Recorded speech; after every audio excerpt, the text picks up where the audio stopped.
마침내 총선의 해. 검사 독재 정권 운명 결정 짓는다. 김호경 에디터. 의회 권력의 판도를 다시금 결정할 제22대 총선의 해가 밝았다. 2024년 4월 10일에 실시될 국회의원 선거는 신정 연휴가 끝난 1월 2일로 남은 날짜가 이제 두 자릿수로 줄어 D-99가 됐다. 2년 만에 전국 단위 선거인 이번 총선은 무엇보다 출범 3년차를 맞는 윤석열 정부와 집권 여당에 대한 중간 평가로서 이른바 검사 독재 정권 심판 여부를 판가름하게 된다. 행정 권력과 지방 권력에 이어 의회 권력까지 윤석열 정권이 차지할 경우 신건부의 국정 파행을 저지할 마지노선이 무너지고 공동체에 돌이키기 어려운 심대한 위기가 초래될 것이라는 게 촛불 시민들의 한결같은 우려다. 삼권 분립의 한 축인 사법부 역시 극보수 성향의 조희대 대법원장과 윤 대통령의 동기 이종석 헌법재판소장이 임명되는 등 사실상 현 정권에 장악돼 갈수록 우경화하는 상태다. 이에 따라 정권 심판을 이번 총선의 지상과제이자 시대정신으로 여기는 유권자들이 진보층은 물론 중도층과 무당층에서도 다수를 점하고 있다. 본래 총선은 평가적 요소, 즉 회고형 투표가 주를 이룰 수밖에 없는데 깨어있는 시민들이 뼈저리게 절감하고 있듯이 윤석열 정권의 지난 1년 8개월간 국정 운영은 거대한 퇴행과 폭주로 점철돼 왔다. 2008년 금융위기 때보다 더 막대한 규모의 무역수지 적자를 기록하는데도 전방위적 부자 감세에만 매달리는 등 경제를 낭떠러지로 내몰았고 미일 편중 굴종 외교의 일환으로 후쿠시마 해고염수 해양 투기를 앞장서 지지해 국민 불안을 증폭시켰으며 새만금 잼버리 대회 운영 및 부산 엑스포 유치에서의 처참한 실패로 국격을 땅에 떨어뜨렸다. 오로지 대결 일변도인 대북 정책은 군사적 충돌 우려와 한반도 리스크를 지속적으로 고조시켰다. 특히 국민 안전 보호라는 헌법적 의무와 직결된 12구 이태원 참사에서 윤석열 정권이 최초 발생 때부터 지금까지 보인 일련의 행태는 공감 능력 자체가 부재한 소시오패스 정권의 실체를 단적으로 드러냈다. 이 같은 정부 여당의 총체적 무능과 무책임, 무도함으로부터 국민의 눈과 귀를 가리기 위해 방송통신위원회와 정치검찰 등 유관기관을 총동원해 언론 탄압을 막무가내로 밀어붙이고 땡윤 뉴스 체제를 기도해온 점도 독재 정권의 전형적 특징을 보여준다. 이 정권에 대해 시민들이 회고하기도 괴로울 정도로 최악의 평가를 공유하고 있음은 각종 여론조사에서 윤석열 대통령 지지율이 전임 문재인 대통령과는 비교할 수 없을 정도로 낮은 수준을 유지하며 부정평가가 60%를 상회하는 데서 여실히 증명된다. 이는 총선을 앞두고 정권 심판론이 정권 지원론보다 우세한 추이와 동전의 앞뒷면을 이룬다.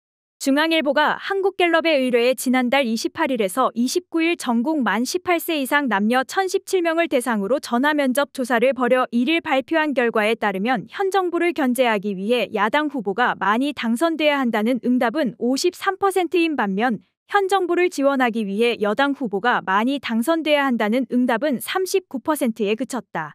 오차 범위를 크게 뛰어넘는 14%포인트 차이다.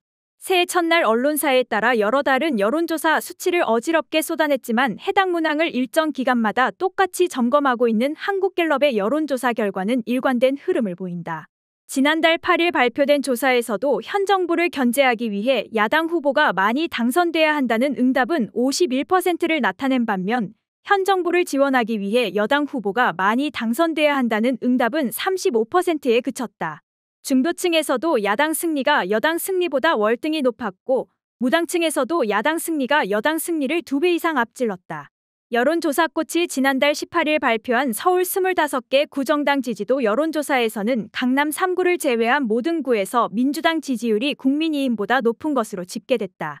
가장 큰 격차가 난 곳은 은평구로 민주당 56.2%, 국민의힘 26.5%였으며 대부분의 구에서 민주당이 2배 또는 10%포인트 이상 차이로 국민의힘을 앞서는 것으로 나왔다.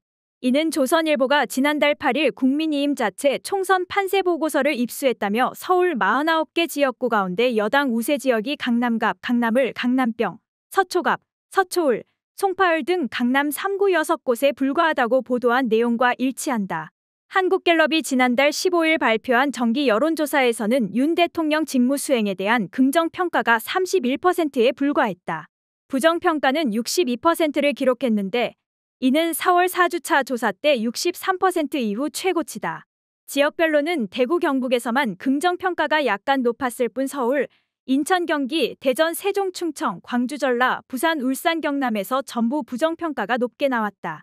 연령별로도 70대 이상을 제외하고는 모든 연령대에서 부정평가가 많았다. 윤 대통령의 이처럼 저조한 지지율이 총선을 앞두고 갑자기 극적으로 반전될 리는 만무하다. 국민의힘 입장에서는 대통령 후광을 기대하기는커녕 대통령 부부 리스크를 어떻게 극복해야 할지가 관건인 처지다. 그래서 여당 대표격으로 등판한 한동훈 비상대책위원장은 취임 당일부터 개딸 전체주의라는 조악한 표현으로 민주당과 이재명 대표를 향한 혐오 발언에 집중했다. 여론에 초점을 돌리고 야당 심판론으로 프레임을 전환하려는 것이다. 그 연장선상에서 극우적 싸움꾼들을 비상대책위원으로 기용했다가 민경우 비대위원이 가진 망언 시리즈 끝에 공식 임명 하루 만에 사퇴하는 자충수까지 연출했다. 윤 대통령과 그 분신으로서 총선 전국에 전면 배치된 한동훈 비대위원장, 김홍일 방통위원장의 검사 사명제 체제는 검사 독재 정권의 실태를 압축적으로 보여준다. 검찰을 정적 제거용 사냥개로 활용하며 전 현직 검사들을 정부 요직 곳곳에 꽂아넣고 통치권의 핵심 도구로 활용하는 윤 대통령의 국정 사유화가 어떤 결과를 낳고 있는지를 점점 더 많은 국민이 똑똑히 깨닫고 있다. 윤 대통령이 민심을 정면으로 거스르고 김건희 특검법에 끝내 방탄용 거부권을 행사한다면 여론의 분노는 더욱 확산될 것이다. 김건희 명품백 수수 사건도 뇌관으로 살아있다. 이번 총선이 정권의 독선 독주에 급제동을 걸고 윤 대통령의 조기 레임덕으로 이어질 것이라는 전망은 충분히 설득력이 있다. 그러나 야권이 승리를 장담할 수만은 없는 위험 요소도 산재해 있다. 우선 쌍방울 대북 송금 의혹을 다시 들여다보며 법인카드 유용 의혹과 관련해서도 대대적 압수수색을 진행한 검찰이 총선 전에 이재명 대표에 대한 구속영장을 재청구할 가능성이 상존한다. 전반적으로 보수적 성향이 강한 법원이 주2회에서 3회 재판을 받고 있는 이 대표의 혐의 중 사건 구조가 비교적 단순한 위증교사 혐의나 공직선거법상 허위사실 유포 혐의에 대해 총선 전 1심 유죄 선고를 내놓을 수도 있다. 비례대표 선거제가 연동형으로 치러져 국민의힘만 위성정당을 창당하는 상황이 벌어지거나 민주당이 연대할 만한 야권의 비례연합정당 구성이 지리멸렬하거나 이낙연 신당과 이준석 신당, 금태섭 신당 등 이른바 제3지대 신당들이 여당의 어부지리를 안겨줄 수 있다는 점 등도 변수다. 졸속 인사라는 비판이 쇄도하는데도 대통령실 비서진과 장 차관을 대거 차출하는 등 총선 승리를 위해 수단과 방법을 가리지 않고 사활을 거는 윤석열 정권이 어떤 네거티브 전술 전략을 꺼낼지도 주의 깊게 지켜볼 대목이다. 윤 대통령이 새해가 됐다고 국정기조를 전환할 가능성은 제로에 가깝다. 오히려 야권과 진보적 시민사회 진영을 더욱 억압하고 음해하며 적대적 갈라치기에 몰두할 게 불보듯 뻔하다. 윤 대통령은 1일 신년사에서 선전포고라도 하듯 자기들만의 이권과 이념에 기반을 둔 패거리 카르텔을 반드시 타파하겠다고 공언했다. 취임 이래 줄곧 전임 문재인 정부와 민주당, 노동조합과 시민단체, 민주주의 인권운동가 등을 겨냥해 종북주사파, 공산전체주의, 이권 카르텔 운운하며 난폭하게 악마화하던 방식 그대로다. 새해 첫날부터 소통과 협치를 향한 일말의 의지는커녕 비판 세력에 대한 적개심을 노골화한 국정 최고 책임자의 저열한 본색은 촛불 시민들을 또 한 번 절망케 한다.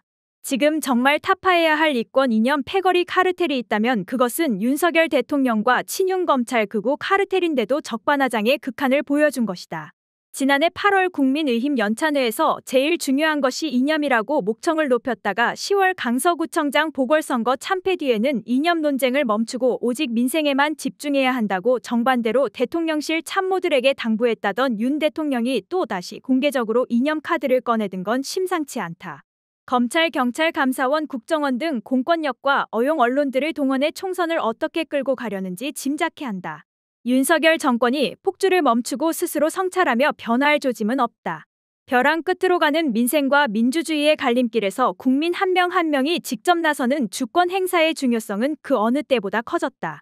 4월 10일 총선에서 깨어있는 시민의 현명한 선택이 이후 공동체의 운명을 결정짓게 된다.